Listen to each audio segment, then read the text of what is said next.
Let's talk a little college football. John Bacon is with us. He's written a book called Fourth and Long, The Fight for the Soul of College Football. And John Bacon, it seems like you have a history with our co-host, Aisha Sultan here. Hi, John. Hello, Aisha. How you doing? Great. Do you have any pictures or any stories you want to tell us about Aisha?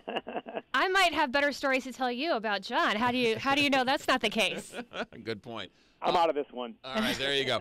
John, you are a professor at the University of Michigan, which one could argue is the epicenter of college football, and you've taken a look at 4 Big Ten universities with this book. That's right. I think you give me too much credit, though, McGraw. I'm a lowly lecturer. It pays a few $1,000. I make my living writing books, so no one at Michigan is going to claim me as a professor, unfortunately. But I do love it there and in Northwestern. And I spent the last season with Michigan, Northwestern, Ohio State, and Penn State to try to get down to the players and the fans that everyone else seems to take for granted and ignore. And, of course, you've got, Ms. U right there and Rock Chalk, Jayhawk, and everything else not too far away. So you know the whole culture. And my whole thing is, whenever these books come out, it's always about the NCAA, the leagues, and all the rest, and this certainly addresses that. But I wanted to embed myself with the tribes, if you will, of players and fans that usually get ignored. And the players, for example, at Penn State, at Northwestern, I came away very reassured that the players get it. The fans get it. It's the adults, McGraw, that scare the hell out of me. Okay, so you say the players get it, but the Ohio State, penalty was because of actions from the players took. So where is the disconnect there? See, the very smart Aisha. See what you get here, McGraw? Yeah, I know. That was my opportunity, and I wasn't going to let it go. Go Big Blue. You, exactly. Yes. No question about it. Look, not all the players get it, and Johnny Football, if I have to read about him again, right. I'm getting near throwing up, obviously. He represents, by the way, the worst sides of both sides, the NCAA hypocrisy as well as the quarterback as quasi-pro, basically.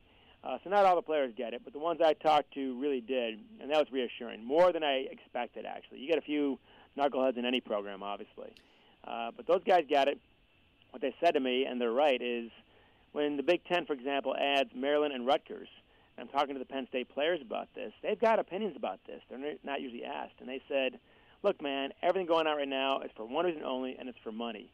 And Mike Motti says, man, sooner or later the fans see everything. And then Zordich says, it makes enough blanking money. How much do they need?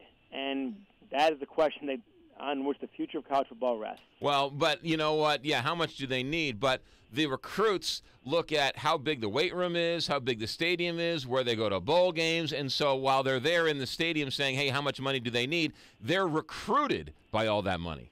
That is also true in this facilities war that you allude to, obviously this arms race. It's gone nuts. If you get online and look at the Oregon football locker room, it's like $47 million. The Taj Mahal might be nicer, but that's about it. It's incredible. And at this point, all reason has left the equation. Meanwhile, the University of Oregon is in serious financial straits, but Phil Knight's Nike money is pumping up the athletic department like crazy. And LSU is kind of the same thing, basically. It's just nuts. John, you asked the question. Your book looks at this question of the fight for the soul of college football. But I feel like when you focus on the players and the fans, you're missing the battleground of where the real fight is happening. And that's where the players, I don't feel like, are getting a fair shake in the amount of money that's being generated in these programs. And they're really getting the short end of the stick. I mean, where does that fit into the fight for the soul of college football, college athletics, the way the athletes are treated? Page 23. How about that? That's throughout the whole book. The hypocrisy is immense, and I go into great detail on the University of Michigan Athletic Department budget, which is insane. Yes. They've increased by $37.5 million, which is 37.5%, went from $100 million to $137.5 million in 3 years. Their entertainment bill has risen by 500%, from $500,000 to $2.5 million. That's entertaining themselves on the backs of these players. That's nuts. Should these players be getting paid? You can certainly make a very good argument for it, especially when the money is that crazy. And when Dave Brandon, the AD at Michigan, is on 60 Minutes last fall, he kept on saying that, well, the business model is broken of college football. Yeah, because it's not a business. You don't pay the players. You don't pay the band.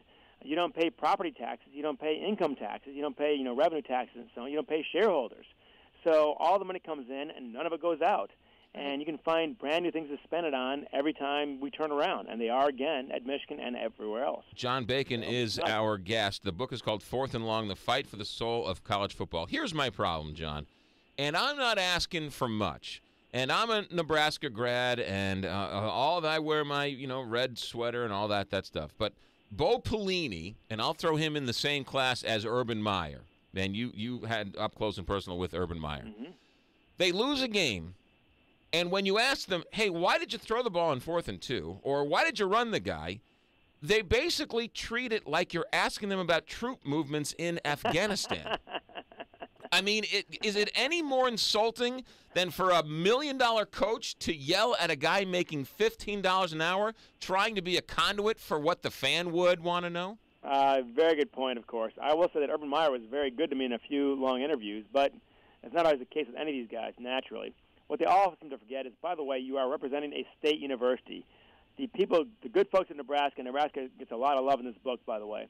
The good folks in Nebraska, man, they built that university and they built that program. You ought to remember that you are part of a state university. It is not actually a corporation. And you do owe the fans of Nebraska, the citizens of that state, actual answers. John, is your next book going to be about the SEC? It's going to be about the NCAA in general, and we'll get to the SEC, of course, and, of course, the long dominant conference now, 7 straight national titles. Hard to argue with that. But the good news is, again, when you get to these players and the fans, there is a lot of good news. It's the Warren G. Harding said that it's not my enemies who worry me, it's my friends who keep me up nights. It's not the players who worry me, it's the adults that keep me up nights. The book is called Fourth and Long, The Fight for the Soul of College Football. Sounds like it's a must-read. John Bacon does some work for Michigan, but gives a whole lot of love to Nebraska in this book. That is correct. That's a must. All right, John, thanks for checking in. Thank you. McGraw, thank you. And Aisha, a real pleasure. Good luck As always. with the book. Fourth and Long, The Fight for the Soul of College Football. Sounds really interesting. All right, let's check traffic and weather. Applebee's.